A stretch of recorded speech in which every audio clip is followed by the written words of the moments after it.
Values and data type, part 4 for ICSE class 9. Non-primitive data type.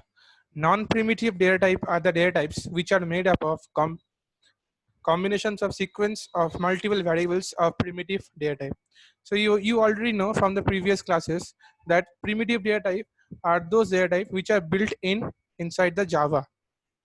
So primitive data types are integer, long, double, float, char. These are all primitive data type. So using the primitive data type, we make the non-primitive data types. So the non-primitive data types are array, string, and other complex data types. So the array and the other complex data type falls under the non-primitive data type.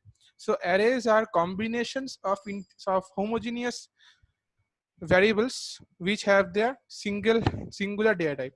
So we will not learn in this class, we will learn in class 10. String is a non-primitive data type because you can say that string is a combination of characters. So to form a combination of characters, it is quite difficult to make sure that they stay in the same line. So the strings are defined inside a Java default package, which is the default package which is inherited by all classes. So string is an object of a class string. So using inside the class string, there are particular sequence of characters that how a string should be defined. In Java, strings are declared using two ways: by creating data type, variable syntax, and the second one is by creating string object constructor syntax.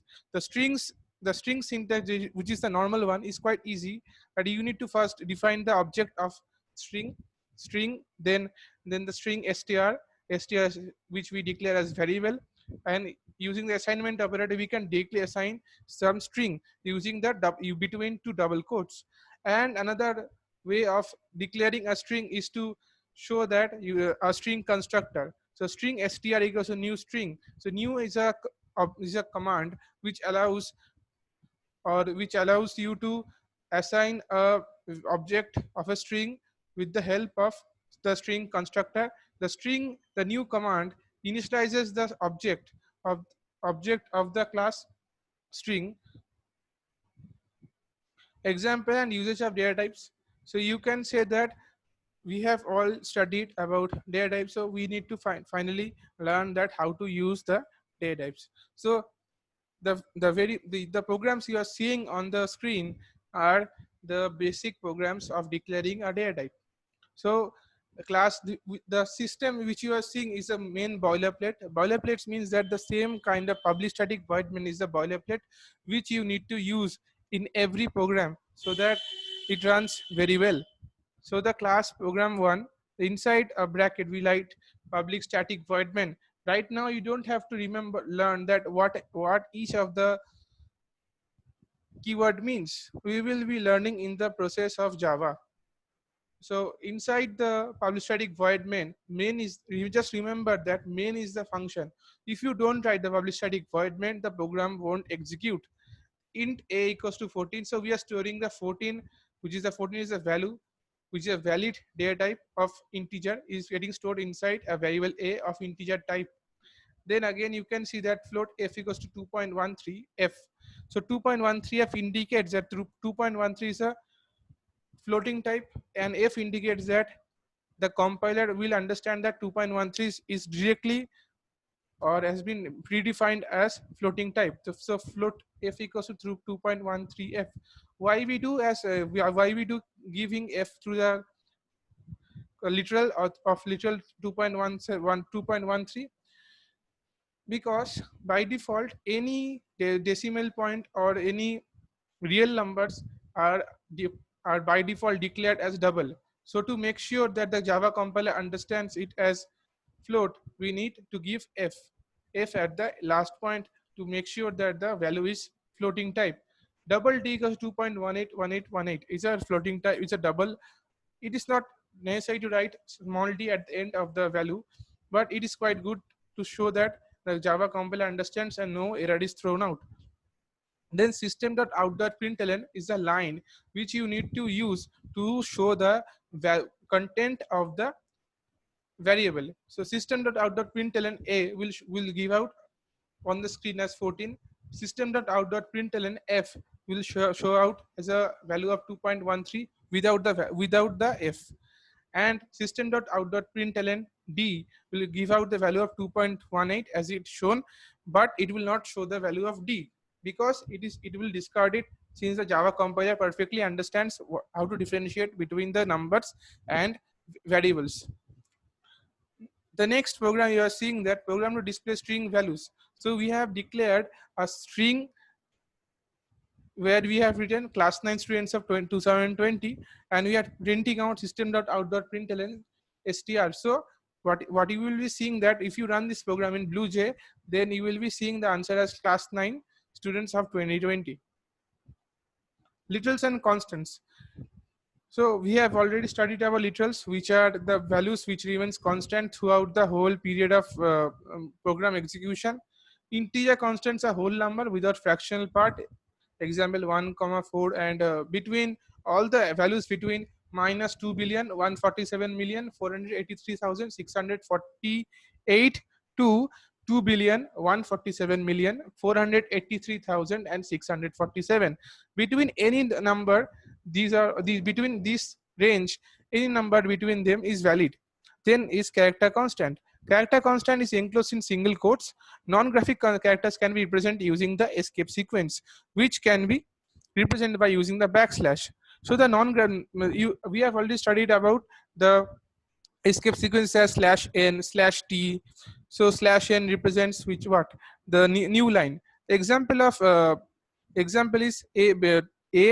capital A between single quotes, a symbol of question mark between single quotes, and a digit of 2 represented by single quotes. So each of them are represented by single quotes, which represent them as character constants.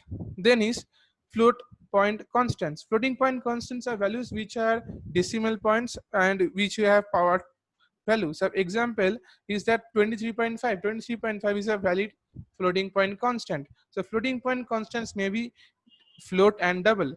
4.5 e to the power of 10. So 4.5 e means that 4.5 E10 means that 4.5 multiplied by 10 to the power of 10, and 8.85 E minus 18 means 8.85 multiply into 10 to the power of minus 18. So E is the scientific notation which shows that the power rate. So these are all floating point values. String constants are a sequence of characters closed in double quotes. Example, hello world. String constants are we have already studied just before this slide. What are the string constants? How to show them? Boolean constants can be taken only two values, true and false. They can be assigned to a value of variable of data type Boolean. So Boolean, just to remember that the true and false, the way it is written in the slide, it is just written in the, we have to just write this in this way in the programs, because true and false are the keywords. Type conversion. Type conversion is a process of converting one primitive data type to another. So we have already studied that what are the different kinds of data type available. So for that purpose, we need for some conversions, we need between primitive data types, we need to convert them. So we have already understood that how much is the bit width of each data type. So doing so, if you convert from a lower bit size to high, so if you take a lower bit width size of a data type and convert them into a higher bit size, we call it as implicit conversion. So implicit conversion is also known as widening. Widening means to increase the data width, or you can say automatic conversion. These conversions are generally not required by any programmer intervention and coercion. Then comes the explicit conversion or narrowing or typecasting. So narrowing, explicit conversion is what is to reduce. Narrowing means what? Narrowing means to narrow the data width. So if you take a double and convert into float, you can say that it is narrowing. Or you can say taking a float variable and converting into integer type, you can also say that it is a narrowing. Now implicit conversion can be done under two conditions. The implicit variables must be compatible, must be of same data type, or you can say same group of data type, and the destination type should be larger than the source type. And the explicit conversion can be done under two conditions. The two types are incompatible, means that they don't fall under the same group of data type, and the destination should be less than the source type. So let us take an example of implicit conversion. You are seeing that int a equals to 5 and double d equals to a. So int a is a integer type, but d is a double type. So when you store the value of when you pass the variable a, which has already a value of 5, the value get automatically converted into the the following double. In the example 2, you are seeing that int I equals to 2 and float f equals to 4.0f. And when you do that, d equals to I multiplied I times f, what we see, what we are seeing, that 2 multiplied by 4.0, which is completely two different data types, because but the thing is that they fall under the same group of integers. So you can say that since they have compatible things, so it can be converted into a higher group. So that is why 8.0 is the answer. Then example 3. So example 3 says that long a equals to 100L. So L stands for long. By default, integer is the most preferred data type in Java. So long is also an integer type data type, which has larger bit size than integer, which is of 64 bit.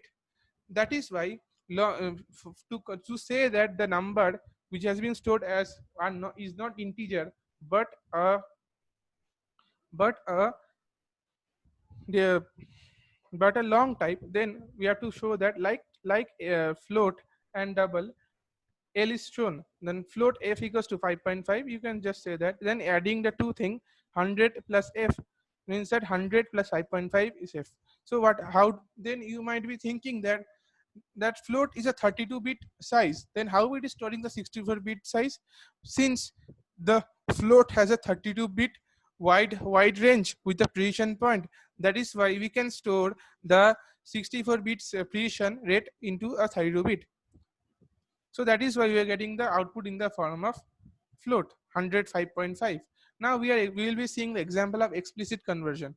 So let us take an example of first one, that is char a equals to between double quotes a.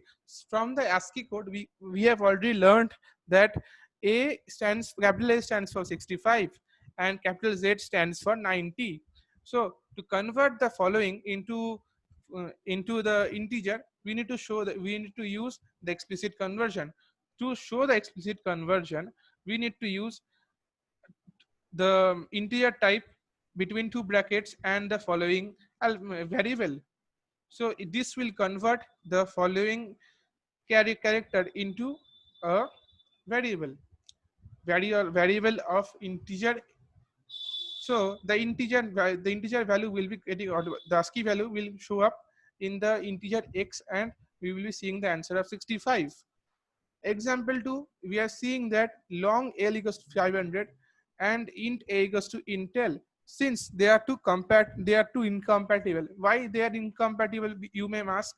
The incompatibility rises from the bit size, because long is 64 bit width and int has a bit width of 32. So when you are converting from 64 to 32, there will be some loss in precision. But since the value is very small here, the loss is very negligible. System.out.println a is what is getting as the value is same as the long. This is the end of part 4. The videos for other chapters will be released very soon.